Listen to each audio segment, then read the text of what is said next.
Hello everyone, welcome to learn with Pawan official YouTube channel. जैसा कि आप सभी लोग को पता ही होगा कि आपके क्लास 10th के मिड टर्म के एग्ज़ाम शुरू होने वाले हैं। तो आज की वीडियो में हम बात करने वाले हैं क्लास 10th के साइंस सब्जेक्ट के इम्पोर्टेंट टॉपिक के बारे में, जो कि सीबीएसई द्वारा पिछले लास्ट 10 ईयर्स में बहुत बार पूछे गए हैं। इम्पोर्टेंट टॉपिक जानने से पहले सबसे हम अपने सिलेबस से गो थ्रू हो लेते हैं कि हमारे साइंस सब्जेक्ट में कौन कौन चैप्टर मिड टर्म के एग्ज़ाम में आने वाले हैं। तो मैंने साइंस सब्जेक्ट को हमें 4 कैटेगरी में क्लासीफाई किया है। जो 4 कैटेगरी वो हैं केमिस्ट्री, बायोलॉजी, इन्वायरमेंट और फिजिक्स।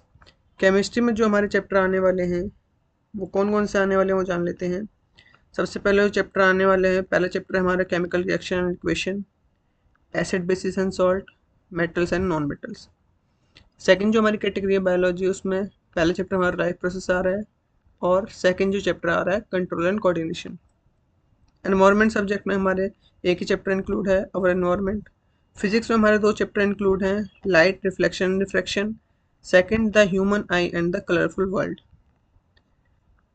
अब हम बात करें इम्पोर्टेंट टॉपिक्स के बारे में। आज के इस वीडियो में हम खाली केमिस्ट्री के इम्पोर्टेंट टॉपिक्स को कवर करने वाले हैं, क्योंकि अगर हम बायोलॉजी, इन्वायरमेंट और फिजिक्स को भी इंक्लूड करेंगे तो वीडियो बहुत लंबी हो जाएगी। तो अगर आपको बाकी टॉपिक्स के भी इम्पोर्टेंट टॉपिक्स के बारे में जानना है तो प्लीज़ कमेंट में मुझे बताएं। तो जल्दी से वीडियो शुरू करते हैं। तो साइंस सब्जेक्ट में चैप्टर नंबर जो 1 हमारा है केमिकल रिएक्शन एंड इक्वेशन, उसमें सबसे पहला जो इम्पोर्टेंट टॉपिक हमारा है बैलेंसिंग केमिकल इक्वेशन। इस चैप्टर में सबसे मेन जो टॉपिक है वो है इक्वेशन को बैलेंस करना। आपको बैलेंस करना इक्वेशन को आना चाहिए। पेपर में बहुत बार 1 मार्क और 3 मार्क्स में इन क्वेश्चन को पूछा गया है कि आपको एक रिएक्शन दे देंगे, उन रिएक्शन को आपको बैलेंस करके दिखाना है। इस टॉपिक की आप प्रैक्टिस करके जाइएगा। सेकंड जो हमारा टॉपिक जो बहुत बार पूछा गया है, टाइप ऑफ केमिकल इक्वेशन। आपको एक रिएक्शन दे दी जाएगी, उसमें आपको पूछ लिया जाएगा कि किस टाइप की रिएक्शन है, या आपको रिएक्शन पूछ ली जाएगी और उसकी इक्वेशन लिखनी होगी। हमारी जो इक्वेशन अलग अलग टाइप की होती है आपको पता ही होगा। पहले जो होती है हमारी कॉम्बिनेशन रिएक्शन, सेकंड होती है हमारी डिकम्पोजिशन रिएक्शन, थर्ड होती है हमारी सिंगल रिप्लेसमेंट, जिसका दूसरा नाम हम बोल देते हैं डिस्प्लेसमेंट रिएक्शन। फोर्थ हमारे जो है डबल रिप्लेसमेंट, या जिसका दूसरा नाम हम बोल देते हैं डबल डिस्प्लेसमेंट रिएक्शन। लास्ट जो हमारी रिएक्शन बचती है कंबस्शन रिएक्शन। ये जो हमारी पांचों टाइप की रिएक्शन है ये आपको पता होनी चाहिए। इनका एक दो एग्जाम्पल तो आपको मिनिमम पता ही होना चाहिए। अब नेक्स्ट जो हमारे इम्पोर्टेंट टॉपिक है इस चैप्टर में वो है oxidation and reduction. Oxidation reduction से भी प्रीवियस ईयर में बहुत क्वेश्चन पूछे गए हैं। आपको ऑक्सीडेशन पता होना चाहिए, ऑक्सीडेशन होता है क्या है, जिसमें ऑक्सीजन गेन होता है। रिडक्शन आपको पता होना चाहिए, और इन दोनों को कॉम्बिनेशन से जो एक रिएक्शन बनती है रिडॉक्स रिएक्शन, वो भी आपको पता होनी चाहिए। और हर रिएक्शन के आपको मिनिमम 2 एग्जाम्पल तो याद होने ही चाहिए। नेक्स्ट जो हमारा टॉपिक आता है वो आता है कोरोजन। कोरोजन के बारे में आपको बेसिक चीज़ पता होनी चाहिए। रेंसिडिटी के बारे में, रेंसिडिटी से बहुत बार क्वेश्चन आ जाता है, वो भी आपको पता होना चाहिए कि रेंसिडिटी होती क्या है। कि कोई भी हमारा फूड आइटम जब ऑक्सीजन के कांटेक्ट में आता है तो हमारा फूड जो है रेंसिड बन जाता है। 6 जो हमारा टॉपिक है वो है जो भी जितनी भी रिएक्शन चैप्टर में आपको दी गई हैं वो सारी की सारी आपको लर्न करनी है, लर्न होनी चाहिए, क्योंकि रिएक्शन से पेपर में हर बार क्वेश्चन पूछा जाता है। इस बार भी रिएक्शन से पेपर में क्वेश्चन पूछने के 100% चांसेस हैं। और लास्ट जो आपको इसमें प्रैक्टिस करनी है वो इन टेक्स्ट और एक्सरसाइज के क्वेश्चन, क्योंकि इन टेक्स्ट और एक्सरसाइज के क्वेश्चन सबसे मेन पार्ट है हमारी साइंस सब्जेक्ट का। अगर हम अब हम आगे बढ़ें, जो हमारा चैप्टर 2 है एसिड बेसिस एंड सॉल्ट, इसमें हमारे क्या इंपॉर्टेंट टॉपिक्स आने वाले हैं। सबसे पहले तो आपको रिएक्शन याद होनी चाहिए, एसिड और बेसिस की वेरियस रिएक्शन जो है हमारी। पहली जो हमारी कैटेगरी है वो है एसिड और बेस की रिएक्शन मेटल्स के साथ। एसिड और बेस जब मेटल के साथ रिएक्ट करते हैं तो क्या बनता है। तो जैसे कि आपने पढ़ा होगा कि एसिड और मेटल जब रिएक्ट करते हैं तो हमारा सॉल्ट और हाइड्रोजन की फॉर्मेशन होती है। ऐसी बेस और मेटल जब रिएक्ट करते हैं तो क्या होता है वो भी आपको पता होना चाहिए। सेकंड जो हमारे रिएक्शन है वो है मेटल कार्बोनेट की रिएक्शन और मेटल हाइड्रोजन कार्बोनेट की रिएक्शन एसिड के साथ। तो मेटल कार्बोनेट जब रिएक्ट करता है एसिड के साथ तो हमारा सॉल्ट, कार्बन डाइऑक्साइड और वाटर की फॉर्मेशन होती है। थर्ड जो हमारी रिएक्शन है एसिड और बेस की रिएक्शन एक दूसरे के साथ, जिसका दूसरा नाम न्यूट्रलाइजेशन रिएक्शन है। इसमें एसिड और बेस जब एक दूसरे के साथ रिएक्ट करते हैं तो सॉल्ट की फॉर्मेशन होती है along with the formation of water. Next जो हमारी रिएक्शन है, reaction of metallic oxide with acid. इसमें मेटल ऑक्साइड की रिएक्शन को दिखाया गया एसिड के साथ, जिस रिएक्शन में प्रोडक्ट मिलते हैं salt with formation of water. Next हमारी रिएक्शन है reaction of a non metallic oxide with base. उसके बाद जो हमारी लास्ट रिएक्शन है एसिड और बेस की रिएक्शन वाटर सॉल्यूशन में, जिसमें हमारे आयंस प्रोड्यूस होते हैं। HCl जो हमारे एक एसिडिक आयन होता है, एसिड है और H2O के साथ अगर रिएक्ट करेंगे तो H3O प्लस आयन बनेगा और Cl माइनस आयन बनेगा। तो जितनी भी मैंने रिएक्शन बताई ये रिएक्शन आपको समझनी है, इनका एक्सप्लेनेशन समझना है और हर रिएक्शन का एक एक एग्जाम्पल आपको याद होना ही चाहिए। अगर अब हम आगे बढ़ेंगे तो अब आगे जो इम्पोर्टेंट टॉपिक है कि स्ट्रॉन्ग एसिड क्या होते हैं, वीक एसिड क्या होते हैं। आपको एसिड और बेस की पीएच वैल्यू पता होनी चाहिए। आपने पढ़ा होगा कि एक पीएच स्केल होता है जिसमें 0 से लेकर 7 के बीच में 7 जो होता है हमारा न्यूट्रल माना जाता है, और 7 से बिलो जितनी भी चीज़ें आएंगी पीएच वैल्यू आएगी वो सारे हमारे एसिड में आएंगे। जितनी भी 7 से नीचे रीडिंग आती जाएगी वो हमारे स्ट्रॉन्ग एसिड बनते जाएंगे। 7 से ऊपर जितनी भी रीडिंग आएंगी वो हमारी स्ट्रॉन्ग बेस बनते जाएंगे। और बहुत बार पेपर में पूछा जाता है कि पीएच वैल्यू जो है हमारी लाइफ में क्या इंपॉर्टेंस है, और डेली लाइफ में हमारे पीएच का जो है अलग अलग चीज़ें होती हैं वो भी पूछी जाती हैं। जैसे पीएच जो है टूथ डिके में, हमारे जो टूथ डिके होते हैं, दांत जो हमारे सड़ जाते हैं, कीड़े लग जाते हैं, वो भी हमारा पीएच वैल्यू के चेंज होने की वजह से ही होता है। जो हमारी एसिड रेन होती है, एसिड रेन आपने पढ़ा होगा कि 5.5 से बिलो अगर हमारा पीएच हो गया है एनवायरनमेंट का तो एसिड रेन प्रोड्यूस होती है। और नेक्स्ट टॉपिक जो हमारा है वो है कि जो हमारे नेचुरल सोर्स होते हैं उनमें किस टाइप के एसिड पाए जाते हैं। जैसे कि विनेगर जो जिसको हम सिरका बोलते हैं हिंदी में, उसमें एसिटिक एसिड पाया जाता है। ऑरेंज जो हमारा होता है उसमें सिट्रिक एसिड पाया जाता है। जो टेमरिंड हमारा होता है उसमें टार्ट्रिक एसिड पाया जाता है। टोमेटो में ऑक्जेलिक एसिड पाया जाता है। ऐसी सोर मिल्क यानी कि कर्ड दही में हमारा लैक्टिक एसिड पाया जाता है। लेमन नींबू में सिट्रिक एसिड। एंड स्टिंग मतलब जो चींटी डंक मारते हैं उसके डंक में मेथनोइक एसिड पाया जाता है। और नेटल स्टिंग यानी कि मधुमक्खी के स्टिंग में भी मेथनोइक एसिड पाया जाता है। अब हम नेक्स्ट टॉपिक के बाद बात करें, ये टॉपिक इस चैप्टर का सबसे इम्पोर्टेंट टॉपिक माना जाता है, जो है केमिकल फ्रॉम कॉमन सॉल्ट, कि कॉमन सॉल्ट से हमारे कौन कौन से केमिकल बनाए जाते हैं। सबसे पहला इसमें जो हमारा स्टार्ट होता है टॉपिक होता है क्लोर एल्कली प्रोसेस से, जिसमें आपने पढ़ा होगा कि सोडियम हाइड्रोक्साइड बनता है जिसको हम ब्राइम सॉल्यूशन के नाम से भी जानते हैं। इसमें सोडियम क्लोराइड वाटर के साथ रिएक्ट करता है सोडियम हाइड्रोक्साइड की फॉर्मेशन के लिए along with the formation of chlorine gas and hydrogen gas. Next जो हमारे फॉर्मेशन है ब्लीचिंग पाउडर की। ब्लीचिंग पाउडर की फॉर्मेशन कैसी होती है और इसके यूजेस आपको पता ही होनी चाहिए। कि हमें पता है कैल्शियम हाइड्रोक्साइड जब क्लोरीन से रिएक्ट करता है तो कैल्शियम ऑक्सीक्लोराइड बनाता है along with the formation of water. Next जो रिएक्शन हमारी है बेकिंग सोडा की रिएक्शन, ये भी आपको याद होनी चाहिए, जिसमें सोडियम क्लोराइड रिएक्ट करता है वाटर के साथ और कार्बन डाइऑक्साइड विद अमोनिया। तो जो हमारी फॉर्मेशन होती है अमोनियम क्लोराइड की फॉर्मेशन होती है और उसके साथ हमारा सोडियम हाइड्रोजन कार्बोनेट बनता है। नेक्स्ट जो हमारी रिएक्शन है वो है वॉशिंग सोडा की रिएक्शन, जिसमें सोडियम कार्बोनेट हमारा 10 वाटर मॉलिक्यूल के साथ रिएक्ट करके सोडियम कार्बोनेट डॉट 10H2O की फॉर्मेशन करता है, जो हमारा वॉशिंग सोडा ही कहलाया जाता है। नेक्स्ट जो हमारी रिएक्शन है जिप्सम प्लास्टर ऑफ पेरिस की फॉर्मेशन में जो जिप्सम यूज होता है उसका जो फॉर्मूला होता है CaSO4.2H2O होता है। नेक्स्ट हमारा जो प्लास्टर ऑफ पेरिस है, प्लास्टर ऑफ पेरिस की रिएक्शन बहुत बार पेपर में पूछी गई कि प्लास्टर ऑफ पेरिस की फॉर्मेशन होती कैसे है। तो इसकी रिएक्शन आपको याद होनी चाहिए CaSO4.12H2O प्लस ½ प्लस 1/2H2O की फॉर्मेशन के साथ हमारा प्रोडक्ट बनता है CaSO4.2H2O। इसको अभी हमने पढ़ा कि हमारा जिप्सम कहलाता है। अब हम आगे बढ़े तो आपको यूजेस इन सब के पता होने चाहिए। पहला जो है बेकिंग सोडा का यूज़ आपको पता होना चाहिए, ब्लीचिंग पाउडर का यूज़ पता होना चाहिए, वॉशिंग सोडा का यूज़ आपको पता होना चाहिए और प्लास्टर ऑफ पेरिस का यूज़ आपको पता होना चाहिए। जैसा कि मैंने पिछले चैप्टर में आपको बताया कि आपको इंटेक्स क्वेश्चन हर चैप्टर के याद होने ही चाहिए अलॉन्ग विद एक्सरसाइज के क्वेश्चन आंसर और जितने भी हमारे रिएक्शन चैप्टर में दी गई हैं। ये तीनों चीज़ें तो आपको हर चैप्टर की याद करनी ही करनी है, ये सबसे इम्पोर्टेंट पार्ट है। क्योंकि रिएक्शन के क्वेश्चन हर बार पेपर में आते हैं। इन टेक्स्ट क्वेश्चन में से भी बहुत बार क्वेश्चन उठ के आ जाते हैं और एक्सरसाइज के क्वेश्चन में से भी बहुत बार उठ के आ जाते हैं। अब हम बात करते हैं, हमारा चैप्टर नंबर 3 है मेटल्स एंड नॉन मेटल्स। इसके बारे में इसमें कौन कौन से इंपॉर्टेंट टॉपिक्स हैं जो हमें दिए गए हैं। सबसे पहले तो आपको फिजिकल प्रॉपर्टीज जो है मेटल्स और नॉन मेटल की याद होनी चाहिए। जैसे फिजिकल प्रॉपर्टी हमने मेटल की पढ़ रखी है कि मेटल जो होते हैं हमारे लेक्चरस होते हैं, ठीक है, डक्टाइल होते हैं, मेलेबिलिटी उसकी प्रॉपर्टी के बारे में पता होना चाहिए। ऐसे ही नॉन मेटल की बहुत सारी प्रॉपर्टी होती हैं, एक्सेप्शन है कुछ, जैसे डायमंड जो हमारा जो है एक तरीके से हार्ड नॉन मेटल है। जनरली नॉन मेटल हार्ड होते नहीं है हमारे, मगर डायमंड उसमें एक्सेप्शन है। इसी तरीके से रिएक्शन आपको पता होना चाहिए कि मेटल को जब हम एयर में बर्न करते हैं तो क्या बनता है हमारा। तो आपको पता होगा कि मेटल जब ऑक्सीजन के साथ रिएक्ट करते हैं तो हमारे मेटल ऑक्साइड की जो है फॉर्मेशन होती है।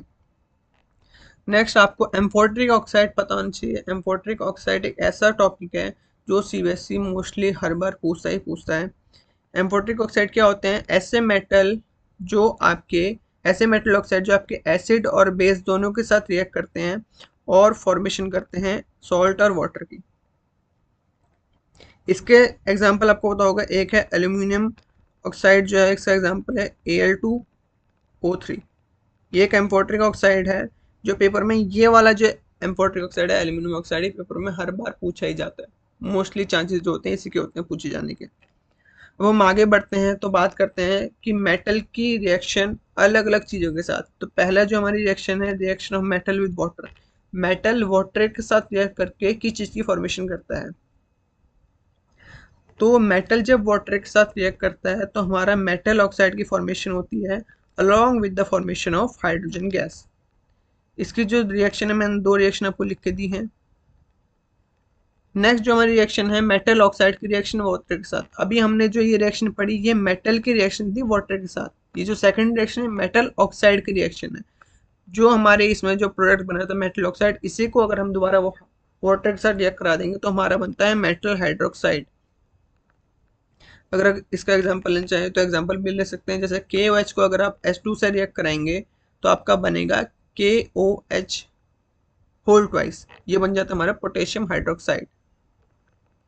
नेक्स्ट जो हमारे टॉपिक है रिएक्शन है वो है reaction of metal with acid. Metal जब एसिड के साथ रिएक्ट करेंगे तो हमारी किसकी फॉर्मेशन होगी। तो जब हमारे मेटल डाइल्यूट एसिड के साथ रिएक्ट करेंगे तो हमारी सॉल्ट प्लस हाइड्रोजन की फॉर्मेशन होती है। अब आपको डाइल्यूट एसिड और कॉन्सेंट्रेटेड एसिड में कंफ्यूजन नहीं होना है। डाइल्यूट एसिड हमारा वो एसिड होता है जिसमें वाटर की कॉन्सेंट्रेशन बहुत ज़्यादा होती है, वाटर को हमने एसिड के अंदर मिलाया होता है। कॉन्सेंट्रेटेड एसिड में हमारे वाटर की एडिशन नहीं होती है, वाटर उसके अंदर प्रेजेंट नहीं होता है, इसलिए कॉन्सेंट्रेटेड एसिड थोड़ा हार्मफुल एसिड माना जाता है। नेक्स्ट जो हमारी रिएक्शन है वो है reaction of metal with other solution of metal. मतलब मेटल की रिएक्शन, एक मेटल सॉल्यूशन हमने बना लिया, उसके साथ कैसे रिएक्ट करेंगे वो हमें जानना है। तो इसकी रिएक्शन कैसे होती है कि मेटल ए को अगर हम सॉल्ट सॉल्यूशन ऑफ बी से मिलाएंगे तो हमारा सॉल्ट सॉल्यूशन बन जाता है ए का। मतलब अगर हमने कोई एक मेटल ले लिया, ए मेटल हमने ले लिया, और आपने सॉल्ट सॉल्यूशन लिया है, मेटल सॉल्यूशन लिया है बी का, तो आपका जो सॉल्ट सॉल्यूशन नेक्स्ट में प्रोडक्ट में बन के आएगा ए का बन के आएगा, ना कि बी का। बी का हमारा मेटल निकल के आ जाता है। अब हम बात करें तो आपकी रिएक्टिविटी सीरीज आती है, तो रिएक्टिविटी सीरीज भी आपको याद होनी चाहिए, क्योंकि रिएक्टिविटी सीरीज से आपके बहुत सारे क्वेश्चन पूछ जाते हैं कि आपको रिएक्शन दे देंगे, पूछ लेंगे कि इससे रिएक्शन पॉसिबल है या नहीं। तो आपको पता होगा कि highly reactive metal lower reactive metal को डिस्प्लेस कर देता है, तो इसलिए आपको रिएक्टिविटी सीरीज याद होनी चाहिए। तो इसको याद करने के कुछ निमोनिक्स मैंने दे रखे हैं, जैसे आपके होते हैं potassium, sodium, calcium, magnesium, aluminium, zinc, iron, lead, hydrogen, copper, mercury, silver, gold. उनको याद करने की ट्रिक मैंने यहाँ पे लिख रखी है, अगर आप चाहें तो इन ट्रिक से याद कर सकते हैं। तो ट्रिक है हमारी, काशी नाथ का माली आलू जरा फीके पकाता है, कौन है आगे। अब इससे हम देखते हैं मेटल के नाम। काशी से हमारा हो गया के से हमें पता है पोटेशियम होता है। नाथ से हम ले लेंगे Na हमारा सोडियम होता है। का से ले लेंगे Ca हमारे कैल्शियम होता है। माली से हम ले लेंगे Mg हमारा मैग्नीशियम होता है। आलू से Al एल्यूमिनियम, ज़रा से Zn जिंक, फीके से Fe आयरन, पकाता है से Pb हमारा लेड होता है से हमारा H हाइड्रोजन, कौन से हमारा Cu कॉपर, है से Hg जो हमारा मरकरी होता है, आगे से Ag जो कि हमारा सिल्वर होता है, AO से AU जो हमारा गोल्ड होता है। इस तरीके से अगर आप ट्राई करेंगे याद करने की तो आपको याद हो जाएगी। अगर अब हम आगे बढ़े, आपको सेकंड जो याद होनी चाहिए वो आपकी पीरियोडिक टेबल आपको याद होनी चाहिए। जो मेन जो इस पीरियोडिक टेबल आपको याद होनी चाहिए वो याद होनी चाहिए। जैसे एलिमेंट के बगे सिंबल हो गए, सिंबल आपको याद होनी चाहिए कि सिंबल क्या होते हैं, हाइड्रोजन के, हीलियम के, लिथियम के, बेरिलियम के। इसके अलावा जो है आपको इसके एटॉमिक नंबर भी याद होने चाहिए कि एटॉमिक नंबर क्या होते हैं हर एलिमेंट के। जैसे हाइड्रोजन के एलिमेंट के एटॉमिक नंबर 1 होता है, सोडियम का एटॉमिक नंबर 11 होता है, सल्फर का एटॉमिक नंबर 16 होता है। तो इस तरीके से आपको एटॉमिक नंबर याद होने चाहिए। इसके अलावा आपको इनकी वैलेंसी भी याद होनी चाहिए कि हर एलिमेंट की वैलेंसी कितनी होती है। वैलेंसी निकालना, कैलकुलेट करना आपको आता ही होगा। अगर आप चाहते हैं कि मैं हर चैप्टर को एक्सप्लेन करूं, चैप्टर को वन शॉट में आपकी वीडियो लाऊं, तो आप प्लीज़ मुझे कमेंट में लिख के बताएं कि मैं आपको हर चैप्टर की वीडियो समझाऊं या नहीं। नेक्स्ट जो हमारा टॉपिक है कि आयनिक कंपाउंड की प्रॉपर्टीज हमें याद होनी चाहिए कि आयनिक कंपाउंड की प्रॉपर्टीज क्या होती है। जो हमारे आयनिक कंपाउंड की फॉर्मेशन होती है वो क्या होती है, ये मोस्ट इम्पोर्टेंट टॉपिक है। इसमें आपके हर बार क्वेश्चन बनने के चांसेस होते ही होते हैं। पहली प्रॉपर्टी, आयनिक कंपाउंड जो होते हैं सॉलिड होते हैं, इनके बीच में फोर्स ऑफ अट्रैक्शन बहुत ज़्यादा स्ट्रांग होता है। क्यों? क्योंकि इनके अंदर जो है पॉजिटिव और नेगेटिव जो हमारे आयंस होते हैं वो प्रेजेंट होते हैं। सेकंड होता है ये जनरली ब्रिटल होते हैं, और इन ब्रिटल का मतलब है कि इनको पीसेस में तोड़ा जा सकता है अगर हम इनके ऊपर फोर्स अप्लाई या प्रेशर अप्लाई करेंगे तो। थर्ड जो पॉइंट है हमारा प्रॉपर्टी हमारी है कि आयनिक कंपाउंड का जो मेल्टिंग और बॉइलिंग पॉइंट होता है बहुत ज़्यादा होता है। तो इसलिए मेल्टिंग पॉइंट और बॉइलिंग पॉइंट ज़्यादा होने की वजह से जो है इनको बहुत ज़्यादा एनर्जी की ज़रूरत होती है इनको तोड़ने के लिए। क्यों क्यों इनका मेल्टिंग और बॉइलिंग पॉइंट ज़्यादा होता है? क्योंकि मैंने बताया, क्योंकि इनके अंदर स्ट्रॉन्ग फोर्स ऑफ अट्रैक्शन होता है, इसलिए इनको जो अमाउंट ऑफ एनर्जी रिक्वायर होती है ये बहुत ज़्यादा होती है। फोर्थ जिसकी प्रॉपर्टी होती है, ये जनरली सॉल्युबल होते हैं वाटर में, और ये इनसॉल्युबल होते हैं कौन से सॉल्यूशन में? जैसे केरोसिन हो गया हमारा, पेट्रोल हो गया, इन सब में ये इनसॉल्युबल होते हैं और वाटर में सॉल्युबल माने जाते हैं। नेक्स्ट जो हमारा टॉपिक है वो extraction of uh metals. Metals का हम एक्सट्रैक्शन कैसे करते हैं, मतलब मेटल को हम निकालते कैसे हैं? तो ये हमारा कॉन्सेंट्रेशन ऑफ ओर से, ओर से जो है अलग अलग टाइप के मेटल निकलते हैं। High reactive metal, medium reactive metal और लो रिएक्टिव मेटल। अब आपने पढ़ा होगा रोस्टिंग किसे कहते हैं, कैल्सिनेशन किसे कहते हैं। रोस्टिंग हमारा जो प्रोसेस होता है उससे सल्फाइड के ओर सेपरेट होते हैं, और जो हमारे कैल्सिनेशन होता है, कैल्सिनेशन से हमारे जो कैल्शियम के ओर्स होते हैं वो सेपरेट होते हैं। कैल्सिनेशन और रोस्टिंग, ये भी पेपर में मोस्टली जो है इसके चांसेस तो है नहीं इतने पूछ जाने के, मगर फिर भी आपको ये याद होनी चाहिए कि कैल्सिनेशन कौन सा प्रोसेस है और रोस्टिंग कौन सा प्रोसेस है। अब हम बात करें, नेक्स्ट टॉपिक हमारा जो है इलेक्ट्रोलिटिक रिफाइनिंग। इलेक्ट्रोलिटिक रिफाइनिंग आपने पढ़ा होगा कि मेटल को जो हम रिफाइन करते हैं, सबसे जो मोस्ट इम्पोर्टेंट इसमें जो एनसीईआरटी में दिया है वो कॉपर की रिफाइनिंग दी हुई है कि कॉपर को रिफाइन जब हम करते हैं तो कैसे जो उसके चार्जेस से कॉपर एनोड और कैथोड में चले जाता है, और जो इम्प्योरिटीज हमारी हैं वो नीचे सेटल डाउन हो जाती हैं। तो अब हमारा जो लास्ट टॉपिक है चैप्टर में जो आते हैं वो हमारा कोरोजन है, रेंसिडिटी है, एलॉय है और गैल्वेनाइजेशन है। कोरोजन तो आपको पता ही होगा कि हमारे जो आयरन के जो इक्विपमेंट होते हैं उनके ऊपर जो रस्ट लग जाती है उसी को हम कोरोजन बोलते हैं। रेंसिडिटी क्या होती है? रेंसिडिटी जब आपके फूड आइटम एयर के कांटेक्ट में आते हैं तो आपके वो रेंसिड हो जाते हैं। मतलब जैसे आपने देखा होगा कि अगर आप किसी भी फूड आइटम को, पैक्ड फूड आइटम को अगर आप कुछ टाइम के लिए खुला रख दो तो क्या आपके जो है एक तरीके से रेंसिड हो जाते हैं। क्यों? क्योंकि वो एयर के कांटेक्ट में आ जाते हैं। जो आपको एग्जांपल दिखा रखा है यहाँ पे, जो चिप्स हैं आपके कुछ टाइम अगर आप खुले रखोगे तो ब्राउन कलर के हो जाते हैं, क्योंकि वो ऑक्सीजन के कांटेक्ट में आने से उनका जो कलर है वो चेंज हो जाता है और वो ऑक्सीडाइज हो जाते हैं। नेक्स्ट जो हमारा एलॉय, एलॉय आपको पता होगा कि मेटल या नॉन मेटल की फॉर्मेशन की वजह से उनको मिक्स करके जो हमारे नए प्रोडक्ट बनते हैं वो हमारे एलॉय बनते हैं। जैसे आपको पता होगा ब्रास हमारा एक एलॉय है, ठीक है। ब्रॉन्ज हमारा एक एलॉय है। ब्रॉन्ज जो हमारा है कॉपर और टिन का एलॉय में जाता है कि एक कॉपर हमारा मेटल है और टिन को अगर हम मिक्स करेंगे तो उनसे जो नई फॉर्मेशन होगी वो हमारा एलॉय कहलाएगा, जिसको हम ब्रॉन्ज बोलते हैं। नेक्स्ट जो हमारा है गैल्वेनाइजेशन टॉपिक, ये बहुत इंपॉर्टेंट टॉपिक है। इसमें आपको पता होगा गैल्वेनाइजेशन होता क्या है कि किसी भी आयरन के इक्विपमेंट में जिंक की जब हम कोटिंग करते हैं उस मेथड को हम गैल्वेनाइजेशन कहते हैं। जैसे यहाँ पे देख रहे हो आपकी एक आयरन की रॉड है, इसके ऊपर जिंक की कोटिंग कर रखी है हमने, और ये जिंक की कोटिंग धीरे धीरे उतर रही है। ये क्यों की जाती है? ताकि हम किसी भी आयरन इक्विपमेंट को रस्टिंग से बचा सकें। तो अब हमारा कंक्लूजन क्या निकलता है कि हम इम्पोर्टेंट टॉपिक के हमें करना क्या है। सबसे पहले तो हमारा जो पहला कंक्लूजन निकलता है कि आपको जितनी भी सारी रिएक्शन हैं वो आपको याद करनी है, लिख लिख के याद करनी है, क्योंकि ये पेपर में बहुत बार पूछी जाती हैं। कम से कम आपको 10 बार तो आपको ये लिख लिख के याद करनी ही करनी है। और सेकंड कंक्लूजन जो हमारा निकलता है वो ये निकलता है कि जो चैप्टर के बीच में से जो टॉपिक हैं, ये मतलब नहीं कि आपको वो पढ़ के नहीं जाने हैं, वो भी बहुत इंपॉर्टेंट टॉपिक है। जो मेन मेन टॉपिक होते हैं, जैसे कि हमारी जो न्यूट्रलाइजेशन रिएक्शन आपको पता है चैप्टर के बीच में से, वो आपको पता होनी चाहिए। गैल्वेनाइजेशन क्या होता है आपको पता होना चाहिए। कोरोजन क्या होता है पता होना चाहिए। डेंसिटी क्या होती है पता होना चाहिए।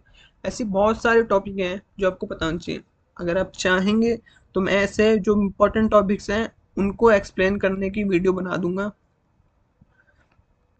जो हमारा कंक्लूजन थर्ड निकलता है वो हमारा निकलता है कि आपको इंटेक्स और एक्सरसाइज के क्वेश्चन भी सॉल्व करने हैं और उनको लर्न करना है, क्योंकि ये आपके साइंस सब्जेक्ट का सबसे इम्पोर्टेंट पार्ट माना गया है।